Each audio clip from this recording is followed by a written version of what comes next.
After all, if your husband is chasing a murderer, well, it doesn't look very nice for him to have his face smeared with lipstick, now does it? Especially if it's another woman's lipstick.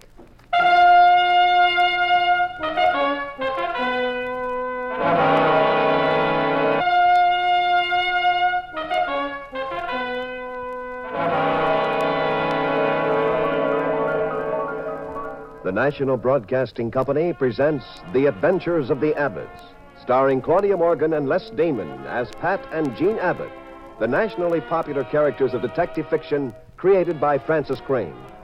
Pat and Jean are brought to you each week at this time by NBC, inviting you to join them for another recorded adventure in romance and crime. And here is Jean Abbott to set the stage for tonight's puzzle in murder, a story entitled The Rickshaw Red Lipstick.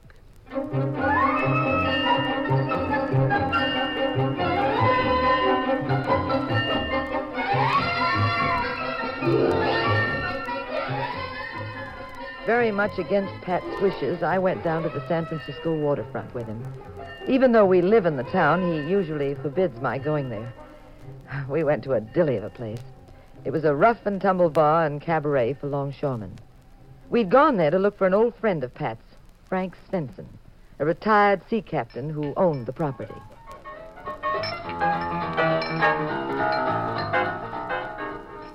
You see Mr. Svensson anywhere, Pat? No. I can't understand what's become of him, Jean. Last week when he phoned me, he sounded very worried. Sell the lady's fortune? Would the lady want to know the secrets that lie in the cards? No, thank you. Yes, thank you. Jean, darling, in case you haven't heard, fortune-telling is a lot of malarkey. Oh, but that's where you're wrong, sir. If Madame will try, you shall see how accurate my predictions are. It is only $1. It's a fake, Jean. The whole thing is a fake. But, sir... Look, never mind the fortune. Just tell me something. Is Frank Svensson around? Swenson? Yes, he owns the property here. I am sorry. I've never heard of him. Oh, Madame. Very interesting. Ilona sees you have a fascinating palm. Now, if Madame would like... What do you see, Ilona? I see many handsome men. Oh, you do? Of course, they are dim in the past. Maybe you'd better skip the past, Ilona. I should say not. Let's hear about it. I didn't know you had a lot of men in your past, dear. Oh, there's one in particular. A continental type. Oh, there is? Oh, he was very important in your past, Madame. Well, just skip it, will you? A lot of this fortune-telling is malarkey. Oh, it is, isn't it? Well, I'll have you know that these fortune-tellers are very accurate sometimes. Now, go ahead, Ilona. Madame was dancing with this man, some years ago. Ilona, maybe you'd better tell my fortune from the cards, hmm? Never mind the past? Oh, not on your life. A continental type, huh? With oil in his hair, maybe? And a little mustache? Pat, I did know a few men before I met you. But what of it? Aha. This line in the palm, the love line. It turns towards this man in your past. You saw him many times, and then that one night... will do, Ilona. Thank you. That's all. The end. Cut. No. Go on, Ilona. Take a real good look at her hand, and then tell me. Yes, Mr... Abbott. Pat Abbott. This is my wife, Jean. Now, tell me... yes? What happened that one night with that broken-down Romeo? He was not broken down, and he was not a Romeo. Well, that night, the palm tells me that Thank you, Ilona. That's fine. I'm so sorry you finished. Pay her, Pat. Oh. Pat, please. Okay. Here you are, Ilona. $5? Yes, it was worth it. Oh, you are so sweet. For that, Ilona kissed you. Hey, thank you. Muchas gracias. I have suddenly developed a violent dislike for that woman. Oh, why? I think she was very interesting. The palm is so fascinating. Wipe that lipstick off your face and stop grinning. She couldn't help kissing me, Jean. I affect women that way. Hey, look at my handkerchief. What color is that lipstick she has? Oh, it's a new shade, Pat. It has purple in it. That's why it looks so funny. Oh. It's called Rickshaw Red. Makes me seasick. Pat, Pat, there's a fight over at the bar. Well, sit tight, dear. Be prepared to duck. One of them's awfully young, Pat, isn't he? Looks like he's about 19. Well, he shouldn't start anything with that big fellow who's talking to him. He'll get his jaw broken. Don't worry, Gene. That kid can handle himself. Well, he doesn't look that way to me. Going a chair. Keep behind this table, Gene. Pat, the big fellow will kill that young boy. Pat, they have guns. Stop them. No, it's too late. Keep down, Gene.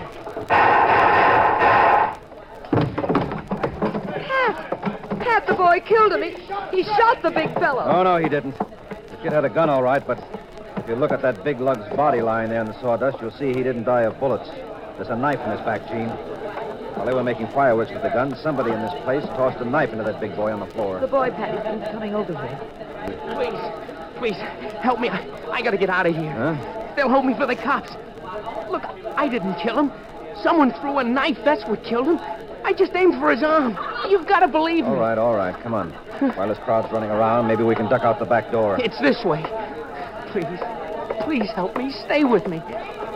Someone's got to listen to me. Down at Pier 7, we've got to stop that boat. What boat? What's wrong? I'll tell you on the way. We can stop them if you're game. Game? Yes. You see, they're liable to kill anyone who steps on board.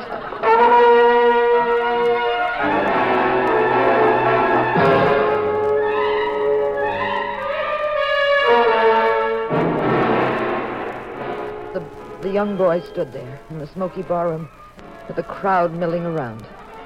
Blood was streaming from his mouth where the big fellow had smashed him with his fist. He was hysterical. Pat grabbed him with one arm and me with the other. Then he practically carried us out of there past the dead body lying in the sawdust, through the back door and into a cobblestone alley. As we ran toward the docks, the boy calmed down. Pier 7 is this way, Mr. Abbott. You know my name. I don't know yours. It's Lee. Lee Reynolds. Hurry, we haven't much time. All right. And what boat are you taking us? What's this all about? The boat's the Anna Marie. I signed up to sail with her last week. She leaves tonight. She's commissioned to carry food to Europe, registered for a special United Nations cargo. All right, go on. Listen, if we're going on board, your wife better wait here. On this ship, they play for keeps. He's right, Gene. Well, if you make me stay here on dock, I'll only follow you once you've gone. Sorry, Lee. She's the stubborn type. Keep talking. Well, the boat's across the street here, and you... Oh, look out for that truck! Pat, look out! Pat, are you all right? Yeah. It was awfully close, though.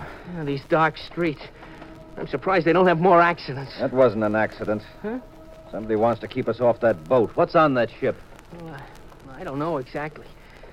That's why I haven't told the police. It'd take too long to convince them. By that time, they'd sail. But there's something in that hold.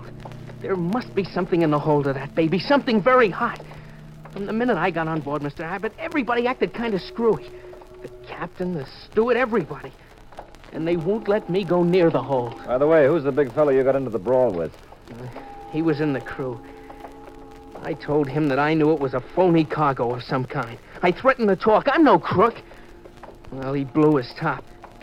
But I didn't kill him. My shots went wild. Whoever threw that knife killed him. All right. Where'd you get the gun? In a hock shop in Chinatown. I knew I'd need one just as soon as I got mixed up in this deal. Well, you better give it to me. You'll get into more trouble with it. No. I I want to keep it. All right, Lee, you can keep it. There's the ship. It's supposed to be loaded with food packages for European relief. Well, they haven't got steam up yet. We have some time anyway. All right, what's the setup, Lee? Want to sneak down into the hold? No, that won't work. They have it watched. I found that out. I think it'd be smarter to go right in and talk to the captain. Look, Mr. Abbott, you're a private detective. You might get an angle. It'd fool them, too. Walking in right to the captain's quarters. They won't suspect us. Well, that makes sense. Here's the gangway. What'll you tell the captain, Lee? Well, I'll say you're friends of mine. Visiting. I wish you'd go home, Mrs. Abbott. I don't think this is going to be a very pleasant visit. I wish you'd be quiet, Mr. Abbott. I wouldn't go home now for anything in the world. There are the captain's quarters. Come in. Excuse me, Captain. What is it, Lee? This is Mr. and Mrs. Abbott, friends of mine. I invited them on board for a visit. I thought I made it clear to you that we don't allow any visitors. Oh, Captain, I've heard a skipper's usually very proud of his boat. You've a wonderful ship here. Never mind the charm, Mrs. Abbott. I'd appreciate it if you and your husband would get off the boat. You have a cargo of food for Europe, they tell me, Captain. Do they? Yes, Lee was telling me how glad he was to be on an assignment like this. You talk too much, Lee. You talk about everything but yourself. Did he tell you he's a jailbird? No, he didn't. Well, you should be more careful of the friends you select, Mr. Abbott. Now, if you leave, I told you I won't stand for no visitors. Or shall I have the crew escort you off? Okay, Captain. Coming, Gene? Lee? Oh, thanks for your hospitality, Captain. Get off this ship! The deck's this way. You want to sneak into the hole now, Mr. Abbott? No, not now, Lee. I have another problem on my mind. I'm going back to that bar. To the bar, Pat. Yes, I want to know what became of Svensson. Who's he? A friend of mine. He owned the property where the bar is. Well, what's that got to do with this boat? Plenty. If they're working some kind of a racket on this ship, they need a headquarters. A spot near the water. And Svensson, who owned that bar just a block or so from here, has disappeared. Now, that's interesting. I'm going back there and play hide and seek. Now, you wait here, Lee. But... You come with me, Gene. But the ship, it'll sail. And if we could get down into the hole and find out what they've got there, we might be able to stop them. Well, we'll have to take that chance. Now, you stay on board, Lee. When I come back, I'll stand on the dock and whistle. Like this. You got it? Right. And I'll whistle the same thing back to you. That means it's okay to come on board. Good luck, Mr. Abbott. Goodbye, Lee. Careful, Gene. Watch the gangway going down. Uh-huh. Pat, do you trust Lee? Why do you say that? Well, he insisted on keeping his gun. And the captain said he was a jailbird. Might mean something, yes. How about the captain himself? No, we can't do anything until we find Svensson, darling. He'll clear this up, if he's alive.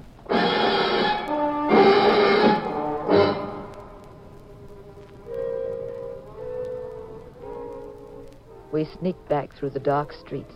This time, Pat was doubly careful for trucks or any other fake accident. Then, in the bar...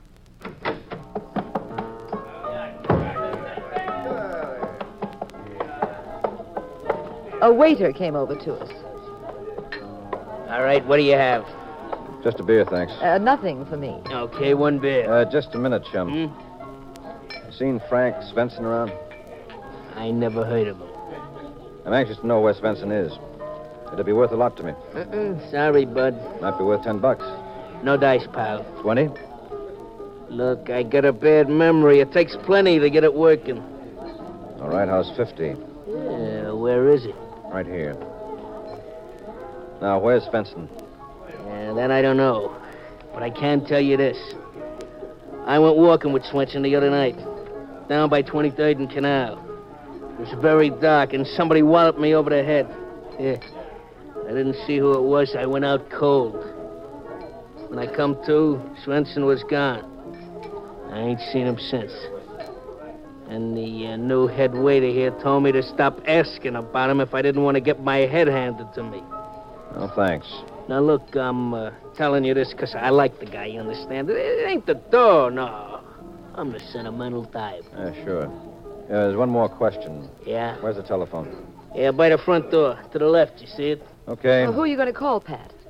The harbor police. What? I want to invite them to go fishing. Oh, Pat, stop clowning. I'm serious, Gene. I want them to come fishing with me for a corpse.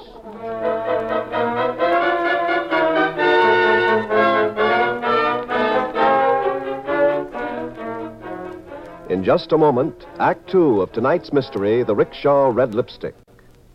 What do you know about your government? What, for example, do you know about the work of the Interstate Commerce Commission? Some 75 years ago, there were approximately 150 different time zones in our country, each of which was set up regionally. In order to erase such confusion, the Interstate Commerce Commission was established. It divided the country into 4 standard time zones so that railroads, planes, buses, and the mail could run on a uniform schedule.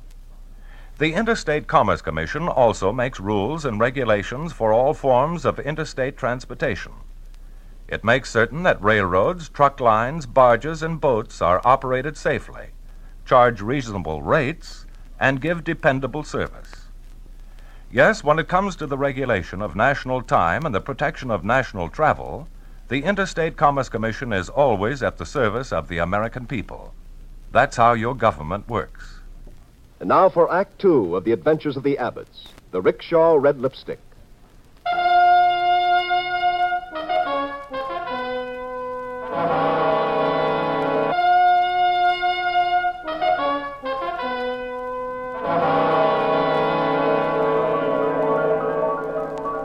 At Pat's request, the harbor police met him at 23rd and Canal with dredging equipment. Their spotlights searched the water, while Pat and I stood on a police boat, idling at the wharf, watching.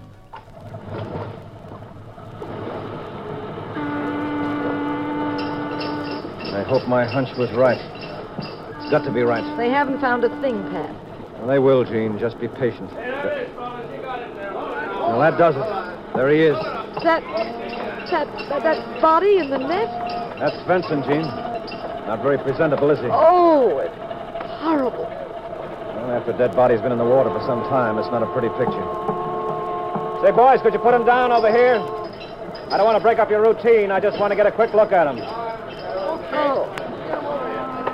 You take a look, Pat. I've seen enough. It's all right, darling. Turn around. Don't look. Thanks, boys. That's okay. I just want to give my old friend Svensson the once-over.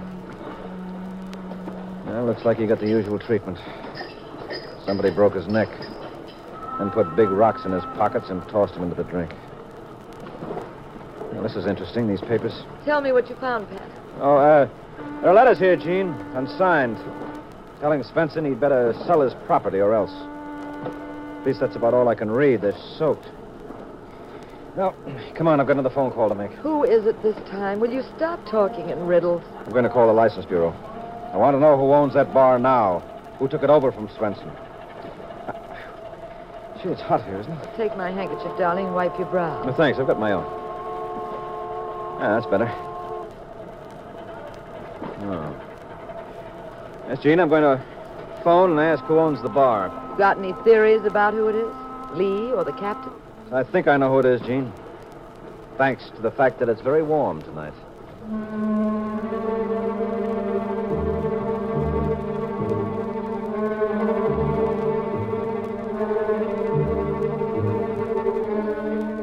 As usual, my strong, silent husband wouldn't tell me another thing. I begged, I wheedled, I threatened, but it didn't do any good.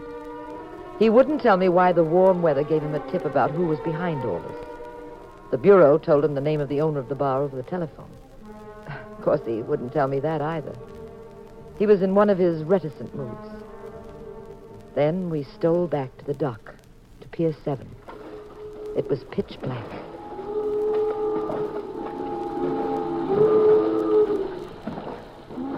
The boat was silhouetted against an enormous yellow moon. The ship seemed deserted. Pat stood on the dock and gave the signal he'd agreed upon with Lee.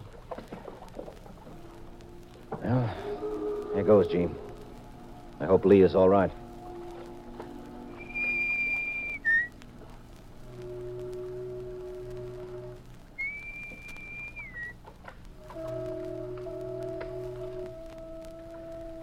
I'm going on board. Well, if you think you're going alone, chum, you... Easy. Let's get up this gangway. Pat, can you see anything? No, not much. Moon is bright, but it's awfully dark here. Look, the number 3 hold door is open. I'm going to jump in. You stay here and tell me if you hear anyone coming. All right. But be careful, Pat. I will. Here goes.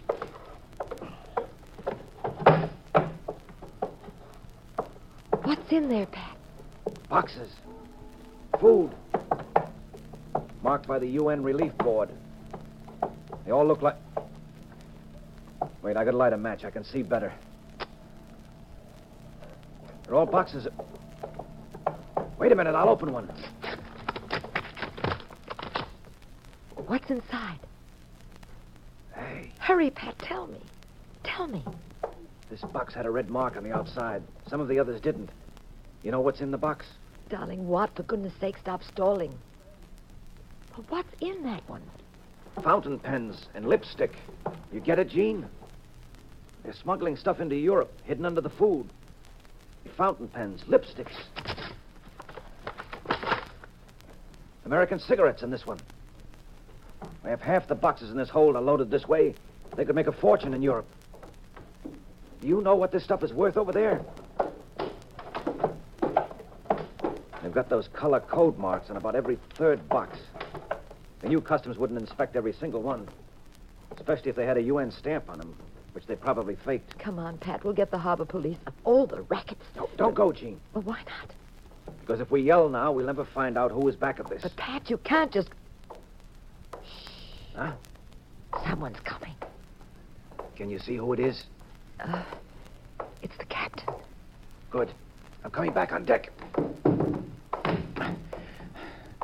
Okay. Now duck behind this barrel with me. Well, what are you going to do? Take a shot at the captain. I borrowed this .38 from the harbor police. Pat, are you crazy? You're going to shoot the captain in cold blood? Just like that? You'll see. Squat down here with me and don't make a sound.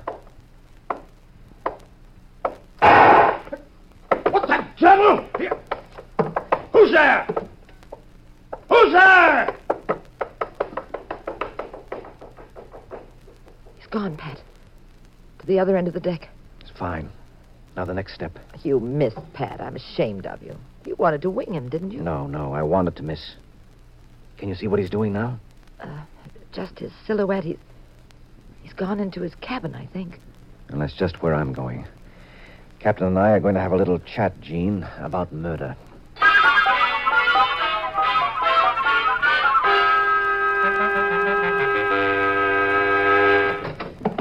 Good evening, Captain. Abbott, what are you doing here? I thought I told you... You were a bit rude during our last visit, Captain, but I don't think you should die for it.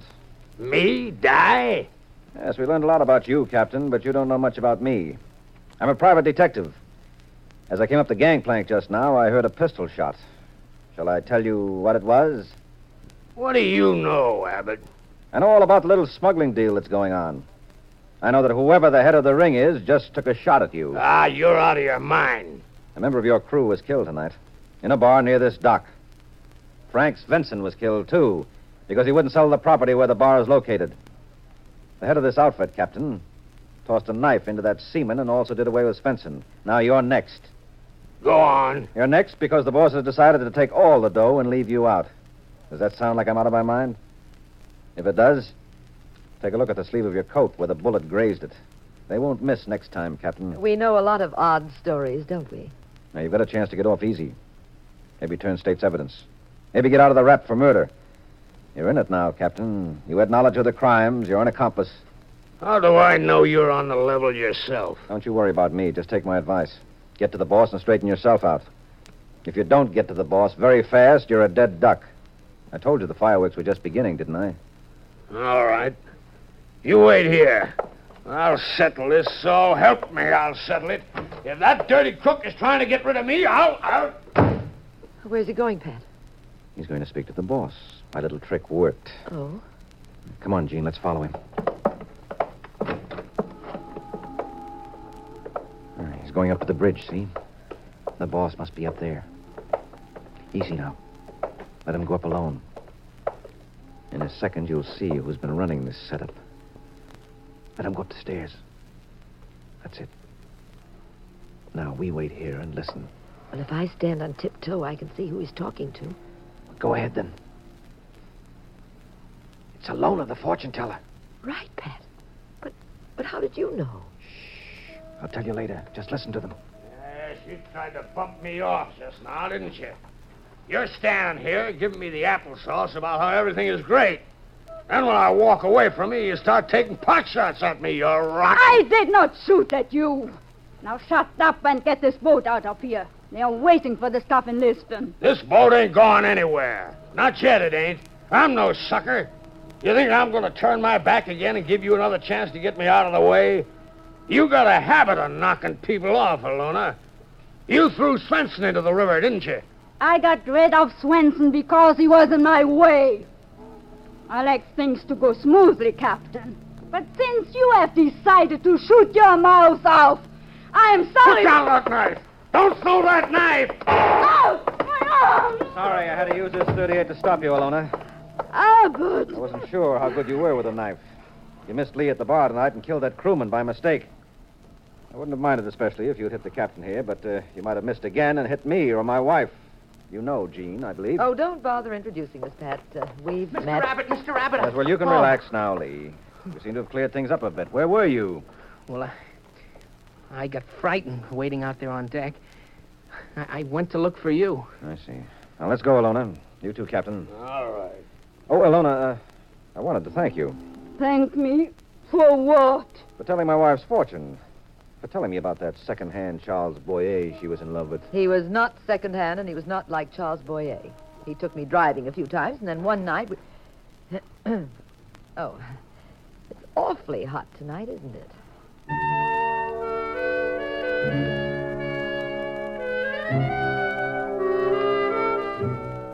Pat, darling. Before you go to sleep, tell me something. What? Well, when they found Svenson's body in the river, you said you knew who was the head of the ring. You said you knew it because it was warm tonight. What did you mean? Well, it was warm, and I was perspiring, and you offered me your handkerchief. But I used mine instead, remember? And when I did, I saw lipstick on it. Rickshaw red lipstick. From the time Alona kissed me after I gave her that $5 tip. Now, that rang the bell. The lipsticks placed in the cases on the ship were Rickshaw red. And who was the only person in the whole picture we'd forgotten about? Alona. Of course, I wasn't sure, but then I called headquarters and asked for the name of the new owner of Svenson's bar, and, well, that confirmed it. So, you see, lipstick does have great value. Well, Alona should have worn the kiss-proof kind, like mine. Oh, is your lipstick kiss-proof? Really kiss-proof? Doesn't any of it come off when you kiss me? It's guaranteed. Jean, darling, Yes, Pat. let's try it and see. Oh, there. Convinced now? No, that isn't scientific. Any scientist will tell you the test isn't valid unless it's tried at least 100 times. Oh, but that would take all night. Wouldn't it?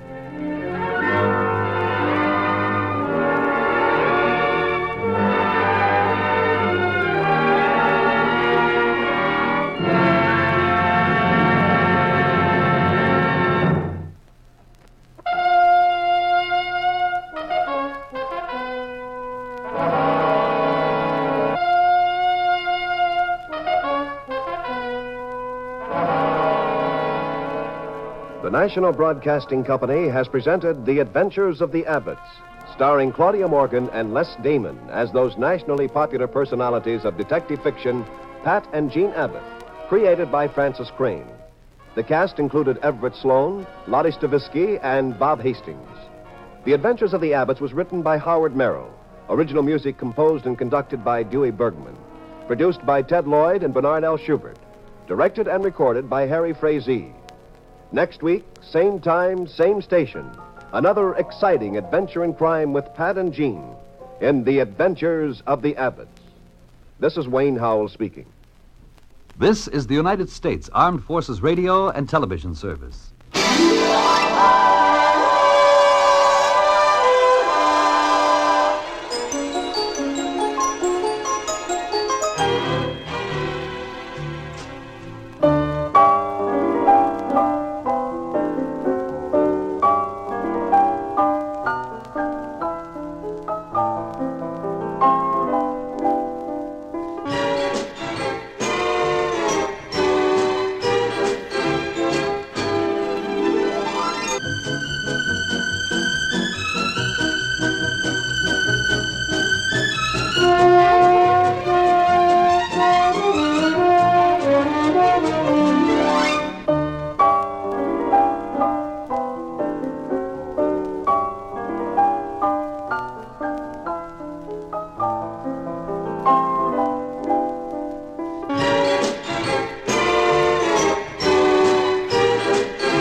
the property.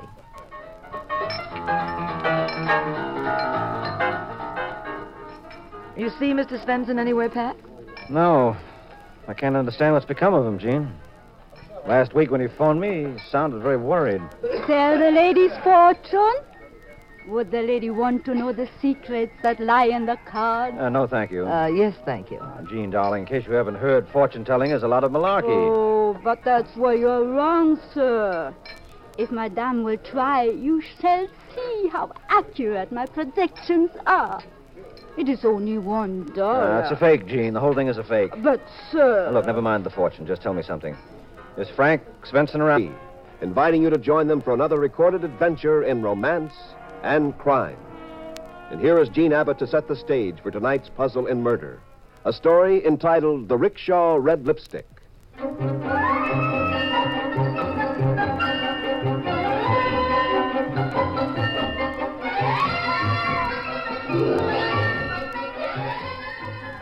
Very much against Pat's wishes, I went down to the San Francisco waterfront with him.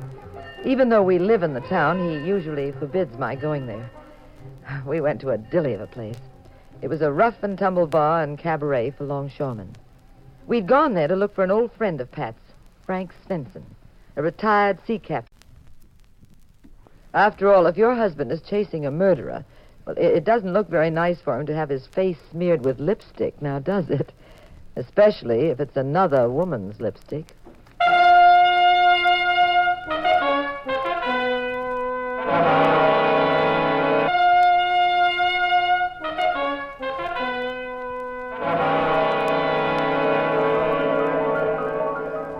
The National Broadcasting Company presents The Adventures of the Abbotts, starring Claudia Morgan and Les Damon as Pat and Jean Abbott, the nationally popular characters of detective fiction created by Francis Crane.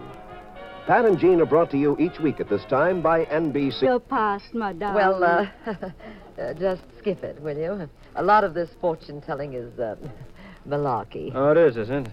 Well, I'll have you know that these fortune-tellers are very accurate sometimes. Now, go ahead, Ilona. Madame was dancing with this man, some years ago. Ilona, maybe you'd better tell my fortune from the cards, hmm?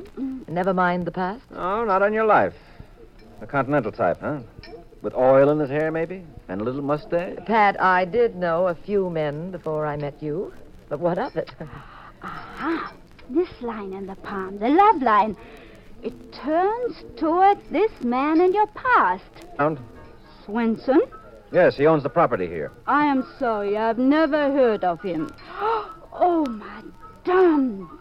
Very interesting.